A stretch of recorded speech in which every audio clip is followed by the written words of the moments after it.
We're in the midst of a huge transformation where our peers, communities, and workplaces are all really melding into one. Welcome to Reimagining Company Culture. My name is Christina Giordano, she, her, and hers, and I am the Senior Partnerships Manager here at AllVoices. Today, I am very excited to welcome our next guest onto the interview series, Luke Austing. He is the Associate Manager, Reporting and Insights and Pride Employee Resource Group Leader at Best Buy. Luke, it's so good to see you. If you want to share a little bit about yourself for our listeners, including your pronouns, and when you were younger, do you remember how exactly you answered the question, what do you want to be when you grow up? Yes. Well, thank you so much, Christina, for having me. It's such an honor to speak with you today. My name is Luke Austing. My pronouns are he, him, his. As you mentioned, I am an associate manager for reporting and insights within Best Buy Ads, which is Best Buy's retail media network. So we handle all of the advertising on-site Best Buy and off-site Best Buy. So my team is quite busy with all of that, as you can imagine. But what I really get my passion and drive from is being the chair of our Pride Employee Resource Group. So I've been the chair of our Employee Resource Group for about the past year and a half at this point, but I've been a leader within the Employee Resource Group since early 2019.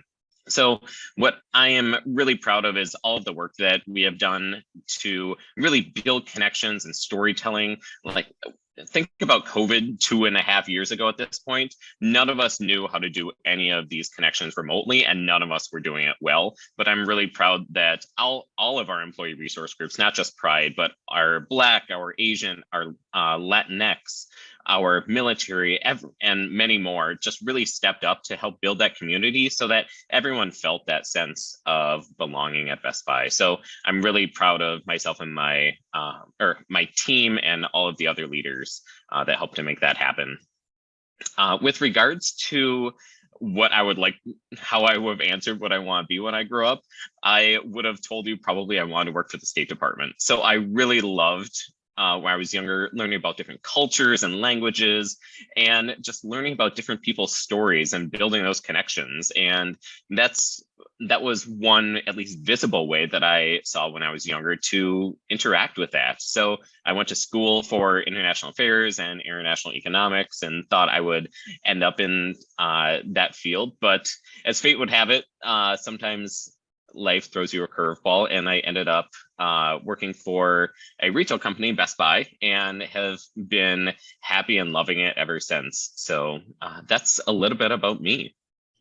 Awesome. Well, thank you for sharing that and also what you're passionate about. We're going to dive in a little bit deeper into your story. And I love that you are an employee resource group leader. As a former ERG leader myself, I know how much work it is and also how rewarding it is as well to really help build that community too. Why was it important to you to really be a chair and leader for the Pride ERG at Best Buy?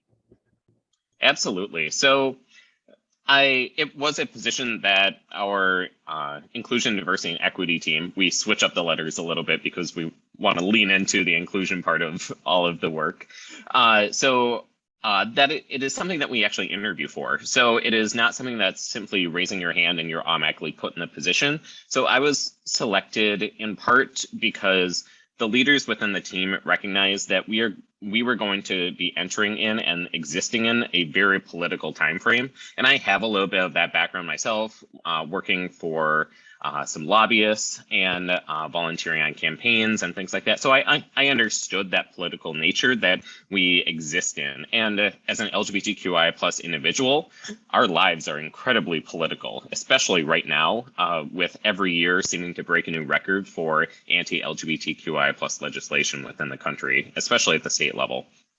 So that is one reason I wanted to get involved, because I am myself a white cisgender gay male. I have an incredible amount of privilege, but I saw this as an opportunity to really lean in and to help other employees within the company have the same experience that I had. So I had a very welcoming experience. I came out and am very out and open with my coworkers and my team, but not everyone feels that same way. I really want to make sure that my experience is the same for everyone at the company. No matter if you work in a distribution center in Kentucky, or if you're in a store in Texas or Florida or anywhere else, everyone should have the exact same welcoming and open experience that I had. Absolutely. And that's so important as well. You can tell when you're in an open environment, when it's psychologically safe and you feel like you really want to kind of connect with your team as well. You shared with me also that really the overarching goal of the Pride Employee Resource Group is really to support LGBTQIA plus employees and their families at Best Buy. Can you give an example of what that looks like in practice for folks who are listening? Totally. So the Pride Employee Resource Group leans in wherever we are needed. So it could be storytelling, it could be lifting up voices that maybe traditionally haven't been lifted up in the past. It could be connecting with leaders and teams across the organization with individuals that are potentially being negatively impacted. So the Pride ERG has leaned in a couple different ways in the past, and I actually have a couple meetings over the next couple weeks about increasing a hair restoration benefit for some of our transgender employees. Like, that was not something that has been traditionally covered by our health insurance, but leaning in and finding out how can we have that conversation about what is right for the individual and what is right for their needs. So that is one example, but we have a preferred name change process that the ERG helped to lead that went into effect last year, that where an individual just has to go in for one specific form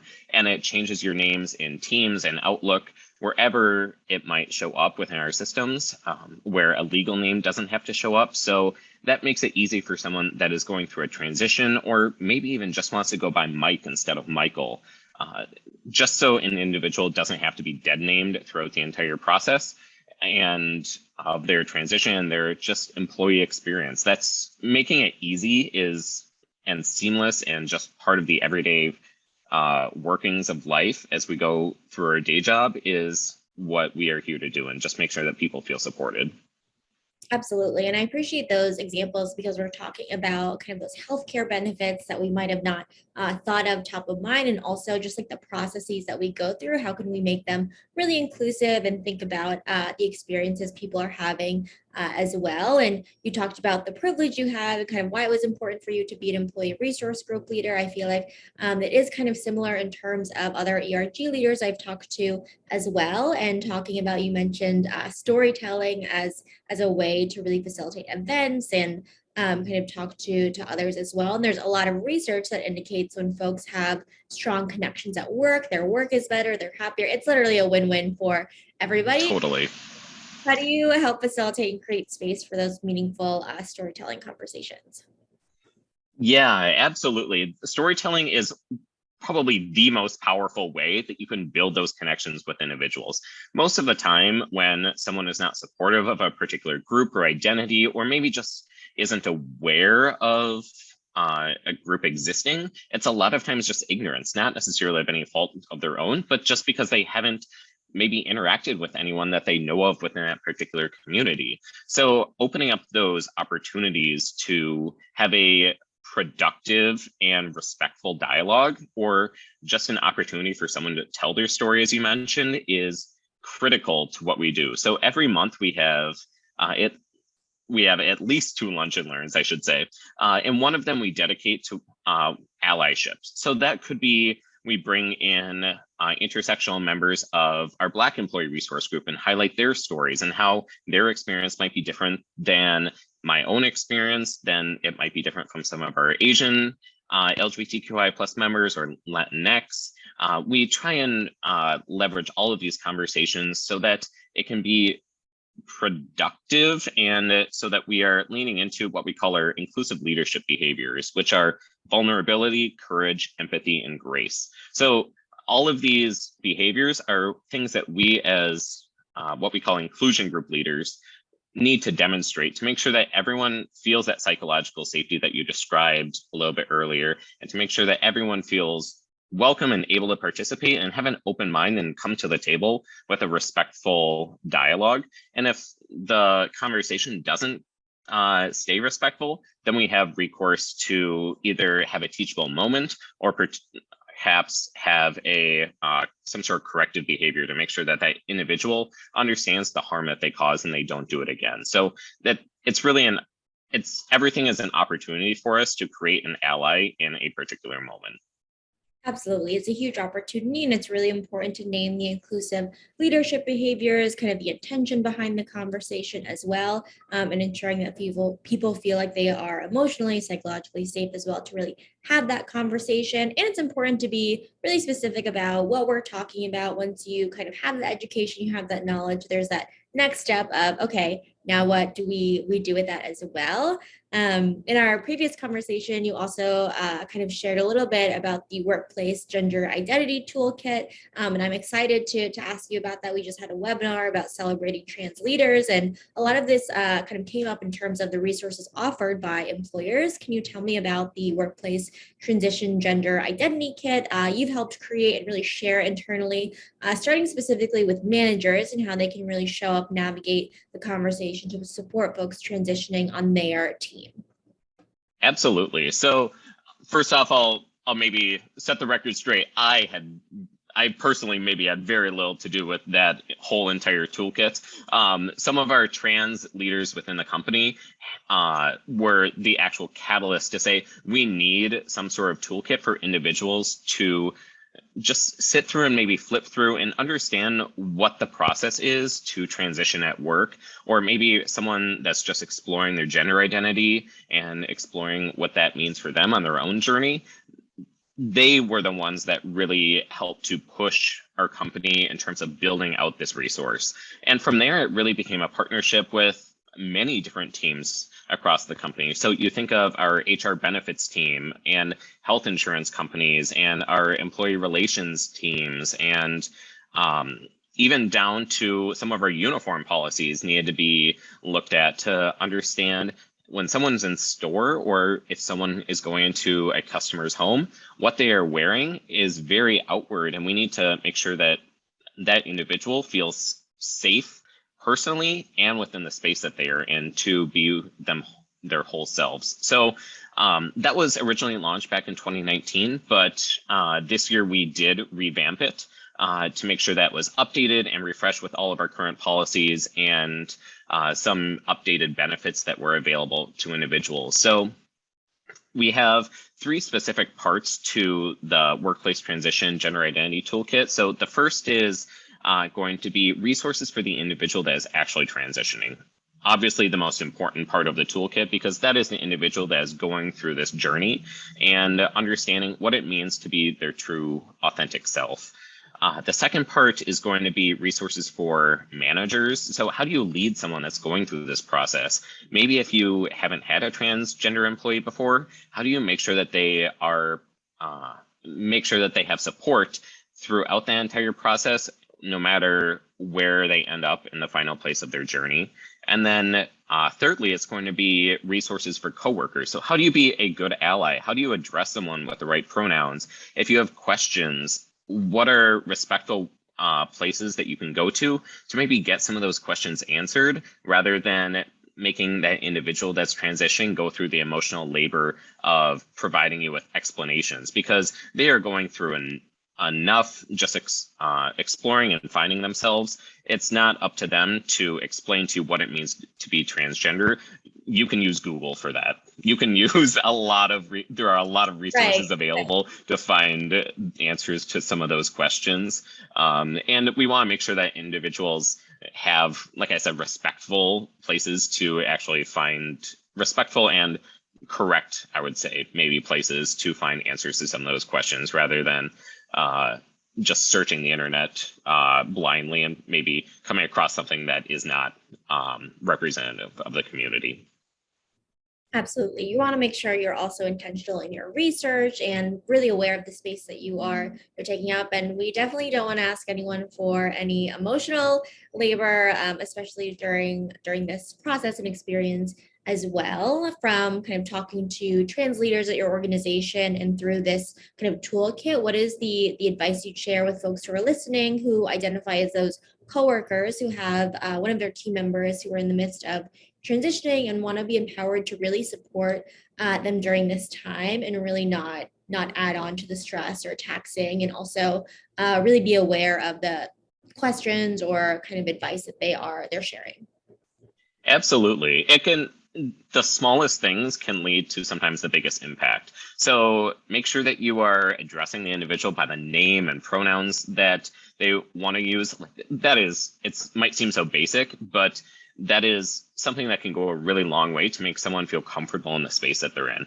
By no means is using the correct name and pronouns the end all be all of that entire process, but those small things, including pronouns in your signature or on your name tag, if you're wearing a name tag, making sure that you're providing a space for that individual to feel psychologically safe is just key to that. And then making sure that, like we just talked about, making sure that you're doing research on your own to understand maybe what that person is going through if you're interested, because everyone's journey is different. Just because someone is going through a transition doesn't mean it's medical or legal or any other part of their journey. And you don't necessarily need to know any of that, but if you're curious, you can go find that information on very reputable sources online to get more information to educate yourself on what they are going through. Absolutely. You brought up intersectionality earlier as well, and no group, no experience is a monolith as well. So you don't want to come in with those assumptions and really do your own research too.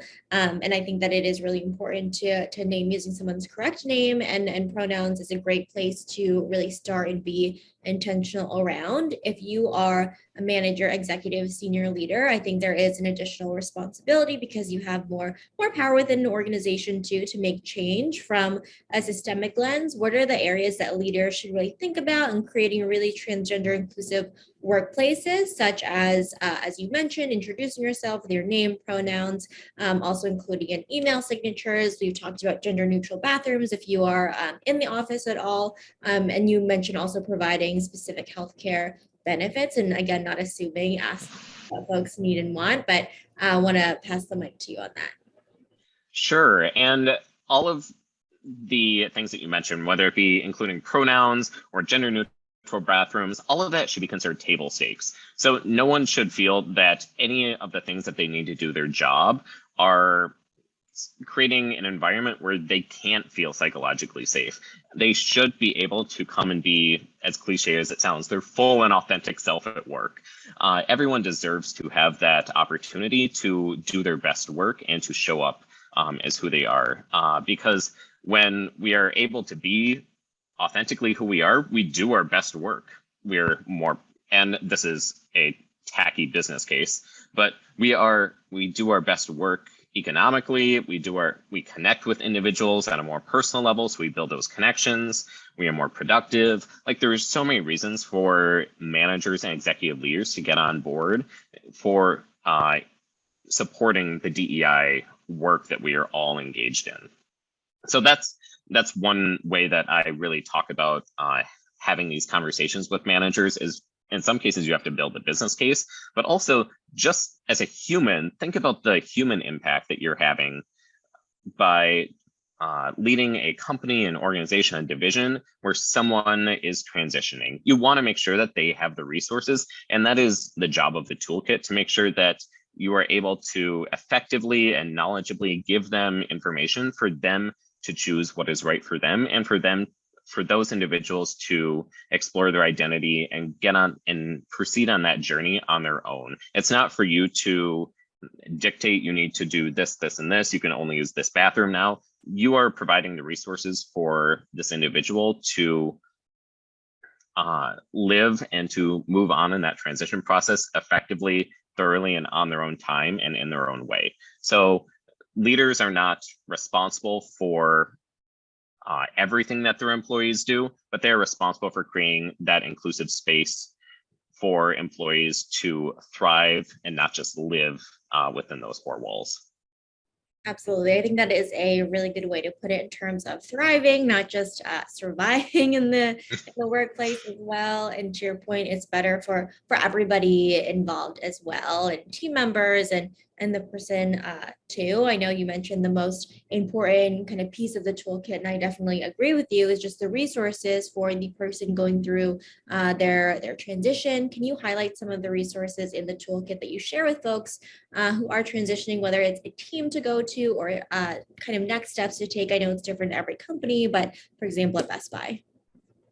Yes, and there are lots of different resources that are available to individuals. So we did work with our health insurance partners to create a specific phone number for transgender or transitioning individuals to call team members within the health insurance organization that can answer in a respectful, knowledgeable way some of their specific questions. And that's really important to make sure that someone isn't just randomly calling into a general phone number and potentially being misgendered or being misnamed or being dead named. Those are all horrific circumstances that we want to make sure that we avoid. So that is one way that we brought in some of our external partners for that. But also just making sure that people are aware of our name change process or our what we call our self-ID process. So individuals can declare who they are within our system so we can get a better idea of who our employees actually are as individuals. And then finally, just making sure that people know some of the other external resources that are available, such as community organizations. So if someone maybe not necessarily that individual is transitioning, but maybe they have a child that's transitioning. There are organizations like the Trevor Project or GLAAD or GLISTEN, HRC. There's lots of external organizations that individuals can go to learn more information about who they are, who their children are becoming. So we want to make sure that people have the resources to, again, move along in that journey. It's not our job to dictate what they need to do. It's providing resources and they can decide. Absolutely. It's about providing those resources, the frameworks, the just like having it outlined as well. So as you mentioned as well, it's not a rush process, going on their own time and finding those resources as well. For folks who are listening who are current or future, specifically Pride for LGBTQIA plus employees and their families, what advice do you have for those leaders, whether they are in a formal leadership position or they are, just kind of leading the charge at their organization as well through different committees and in different leadership capacity based on your experience and what you know now doing it? Oh man, what I would say, is take time for yourself. Any DEI role is incredibly exhausting because you are putting in such emotional labor. Make sure that you are checking in on yourself, checking in on how you are doing, because you can't help anyone else if you are putting yourself through some sort of harm or mental and emotional stress. So it can be incredibly draining.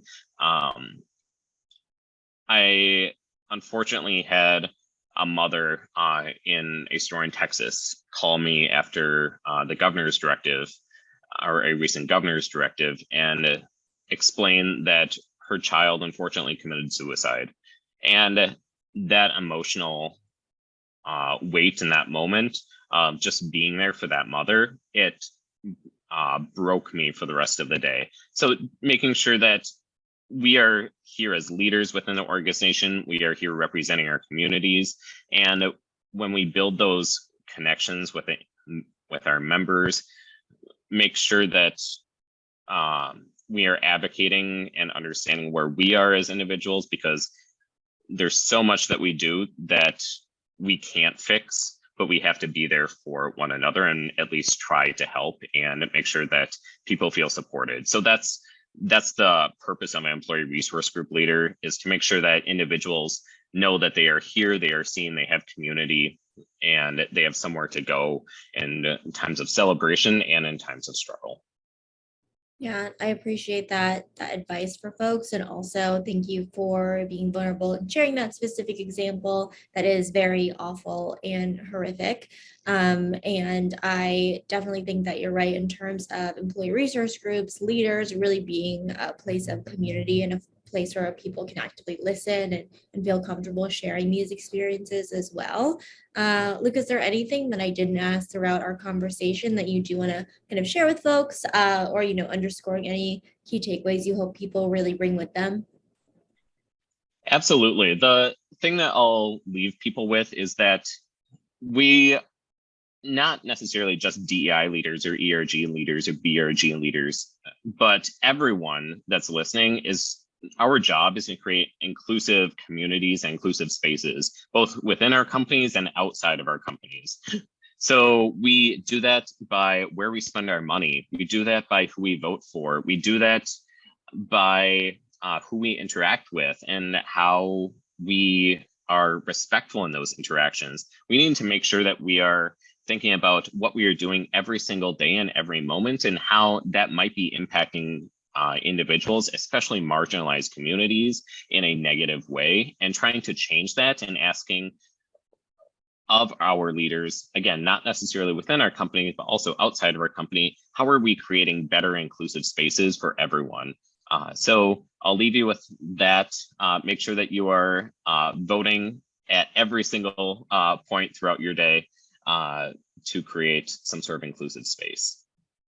Absolutely. Creating those inclusive communities, these networks, and really thinking about our day-to-day actions inside and outside of work. As I mentioned at the top of our conversation, work is just one of the ways that we show up in our personal lives and just part of ourselves as people too. Luke, thank you so much for being a guest on Reimagining Company Culture this afternoon. Thank you so much, Christina. It was an honor being here. Of course, and as a reminder for folks who are listening, at AllVoices, we really believe in employers and employees being seen, heard, and understood, and know it's a requirement for the business to really succeed overall. Have a great rest of your day, everyone.